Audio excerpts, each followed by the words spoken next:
کانٹے بچھا رہا ہے جی. تو کوئی آپ بیت اللہ میں جب نماز پڑھتے تھے تو حضور علیہ الصلوۃ والسلام، ابو جہل بیٹھا اپنے دوستوں کے ساتھ اور کہتا ہے کہ اگر کوئی اونٹ کی اوجڑی لا دے نا، دیکھو محمد صلی اللہ علیہ وسلم نماز پڑھ رہا ہے تو میں ان کو اوپر پھینک. اب عقبہ نامی ایک شخص کہتا ہے یہ کام نہیں کروں، لایا اور حضور صلی اللہ علیہ وسلم جب سجدے میں گئے، اونٹ کی اوجڑی کتنی بھاری ہوتی اور پھر بدبودار لا کر حضور کی کمر پہ رکھ دی. اب آپ صلی اللہ علیہ وسلم اٹھ نہیں پا رہے. یہ دیکھنا تھا تو ابو جہل کیا کر رہا ہے، ہنس رہا ہے اور لوٹ پوٹ ہو رہا ہے حضور کی تقریر کو دیکھ کر جی. اتنے میں کسی نے حضرت فاطمہ کو جو ہے وہ اطلاع کر دی. حضرت فاطمہ کی عمر 6-7 ہے. حضرت فاطمہ آئی، بڑی مشکل سے اس اوجڑی کو ہٹایا اور عقبہ کو جو ہے وہ برا بھلا کہا کہ تو نے میرے بابا کے ساتھ کیا حشر کی. اب دعوت تبلیغ کھلی دینا شروع کر دی جی، اور آپ صلی اللہ علیہ وسلم کو تکلیفوں میں اضافہ ہوا. اسی حالت میں جو ہے کیا ہوا، سفر طائف پیش آ جاتا ہے. آپ صلی اللہ علیہ وسلم نے کہا کہ یہ تو نہیں مانتے، چلو طائف کی طرف چلتے. طائف میں گئے تو 3 سردار تھے. عام لوگوں سے بات کرنے کی بجائے حضور علیہ السلام نے یہ فیصلہ کیا کہ سرداروں سے ملتے ہیں، بڑے لوگوں سے ملتے ہیں. بڑے لوگوں کو بات کرنے کا طریقہ اور سلیقہ آتا ہے. حضور علیہ السلام نے ایک سے ملے، اس نے کہا کہ میں آپ سے بات ہی نہیں کرنا چاہتا. دوسرے نے کہا اگر آپ سچے ہیں تو آپ سے بات کرنا خلاف ادب ہے، اور اگر آپ جھوٹے ہیں تو فائدہ نہیں بات کرنا. اور تیسرے نے کہا نعوذ باللہ، خدا کو آپ کے علاوہ کوئی اور نہیں ملا تھا کہ آپ کو نبی بنا کر اس کو بھیجتا. آپ علیہ السلام سے مایوس ہوئے، عام لوگوں کو دعوت دینا شروع کی تو طائف کے لوگوں نے اتنا مارا آتا ہے روایات میں آپ تھک کر بیٹھتے، پھر وہ اوباش نوجوان پیچھے لگتے، آپ کو پتھر مارتے، پھر بیٹھتے، پھر آپ اٹھتے. آپ علیہ السلام کے نالین مبارک، جوتے مبارک جو ساری کائنات سے افضل ہے، وہ خون حضور کا جو ساری کائنات سے افضل ہے. ایک بار آپ صلی اللہ علیہ وسلم نے جو ہے وہ اپنا خون نکلوایا، گدی سے خون نکلوایا کرتے تھے سیب کے حوالے سے. تو ایک صحابی کو دیا کہ یہ پھینک دو. اس صحابی نے بجائے پھینکنے کے وہ خون پی لیا. تو حضور نے پوچھا کہاں کیا وہ خون؟ اللہ کے رسول میں نے پی لیا. حضور نے فرمایا جس کے خون میں میرا خون شامل ہو گیا اللہ نے اس پہ جہنم کو حرام کر دیا. تو وہ مبارک اور قیمتی خون زمین پہ گرا. پھر کیا ہوا، جبریل آ گئے، ہاں کر عرض کی اللہ کے رسول یہ پہاڑوں کا فرشتہ ہے، یہ ہواؤں کا فرشتہ ہے، بس آپ حکم دے دیں.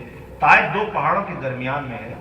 پہاڑ والا فرشتہ کیا کرے گا، ان کو ایسے پیس دے گا جیسے چکی میں دانا 2 پارٹوں کے درمیان میں ہوتا ہے، چکی پھرتی ہے تو دانا ریزہ ریزہ ہو جاتا ہے. اور یہ ہواؤں کا فرشتہ ہے کہ تو ہوا چلائیں تو ان کو تباہ و برباد کر دیں. حضور علیہ السلام نے فرمایا نہیں جبریل ایسا نہیں ہے، اور دعا دی کہ اللہم اہد قومی فإنہم لا یعلمون، اللہ میری قوم کو ہدایت دے دے، یہ مجھے جانتی نہیں ہے میں کون، میرا منصب نہیں سمجھتی ہے جی، مجھے جانتی نہیں ہے میں کون ہوں ہے جی. تو وہاں سے آپ صلی اللہ علیہ وسلم واپس آئے. پھر کیا ہوا، وہاں حضور کی دعائیں رنگ لائیں ہے جی. پھر محمد بن قاسم جو پاکستان میں پہنچے ہیں، سندھ میں پہنچے ہیں ہے جی، وہ کون تھے، وہ اسی طائف کے رہنے والے.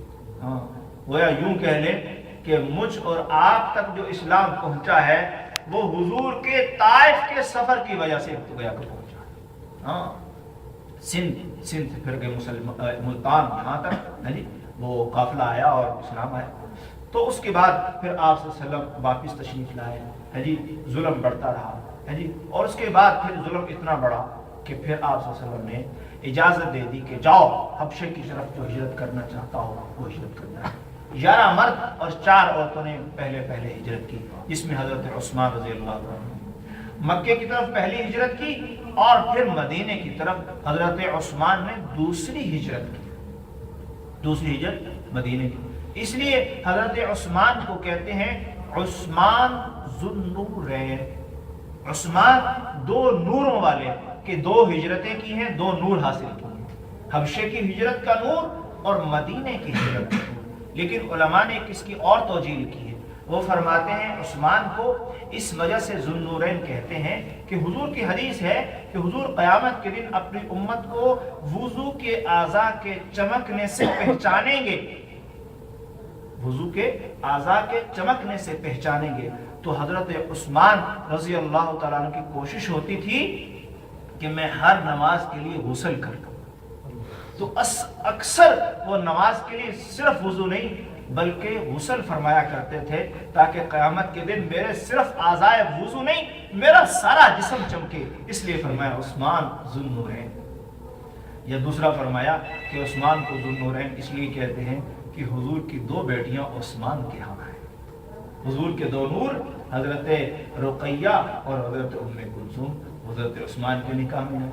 ایسے باحیا انسان کہ حضور علیہ السلام اپنے گھر دولت قدا پہ تشریف فرمائے، دستک ہوئی کون؟ کہا ابو بکر تشریف لے آؤ۔ پھر دستک ہوئی کون؟ کہا عمر حاضر ہو جاؤ۔ پھر دستک ہوئی کون؟ کہا عثمان، کہا ٹھہر جاؤ۔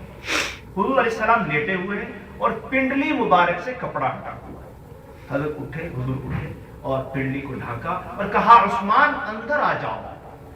لوگوں نے پوچھا حضرت یہ کیا ہے؟ ابو بکر آئے، آپ تشریف فرما رہے، عمر آئے تشریف فرما رہے، عثمان کے لیے تکلف فرمایا میں عثمان کا حیا کیوں نہ کروں جس کے لیے آسمان کے فرشتے بھی جس کا حیا کرتے، یہ عثمان سے۔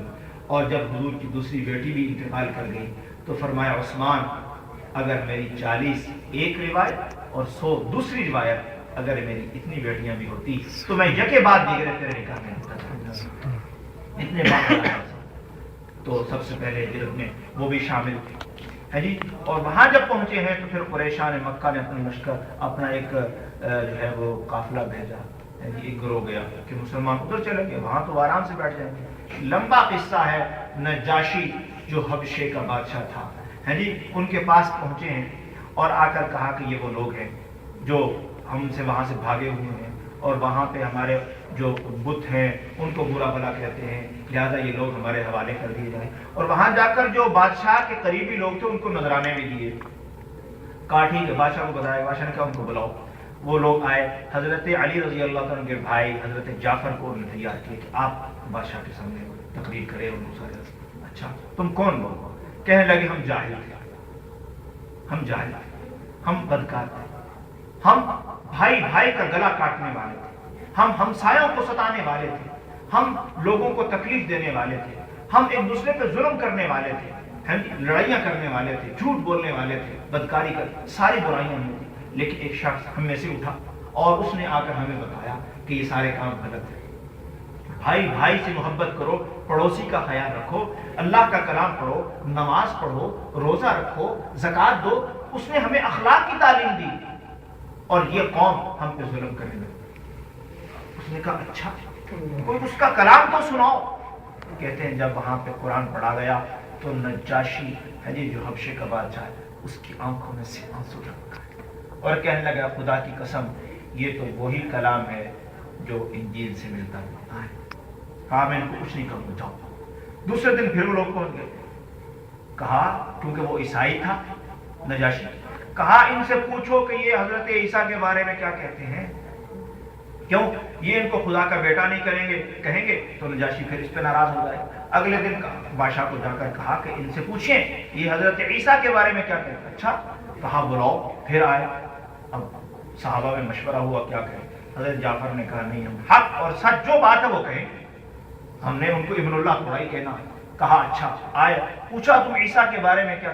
کہنے لگے کہ وہ اللہ کے بندے تھے، اللہ کے نبی تھے اور کلمۃ اللہ تھے۔ نجاشی نے نیچے سے پڑا ہوا ایک تنکا اٹھایا اور کہنے لگا خدا کی قسم حضرت عیسیٰ جو تم نے کہا ہے اس تنکے سے بھی زیادہ کچھ نہیں ہے، مطلب تم نے حق اور سچ کہا۔ وہ بڑے پریشان تھے، وہاں سے کچھ نہ ہوا۔ اب اتنی دیر میں مسلمان وہاں رہ رہے تھے تو پتہ چلا کہ قریشان مکہ سارے کے سارے مسلمان ہو گئے۔ صحابہ واپس آئے تو پتہ چلا یہ خبر غلط تھی، یہ خبر غلط تھی۔ تو کچھ تو چھپ چھپا کے مکے میں آ گئے اور کچھ واپس پھر حبشے کی طرف چلے گئے۔ پھر دوبارہ ہجرت کا حکم ہوا ہے جی، دوبارہ مدینے کی۔ تو اس سے پہلے پھر جو ہے وہ آپ صلی اللہ علیہ وسلم کی جو نبوت کا 10واں سال ہے، اس میں کیا ہوا؟ حضرت حمزہ رضی اللہ تعالیٰ کا انتقال ہو گیا، اور ابھی تک یہ حکم نہیں آیا تھا کہ رونے کا اور پیٹنے کا۔ حضرت حمزہ جو شہید ہو گئے تو حضور علیہ السلام اتنے دکھ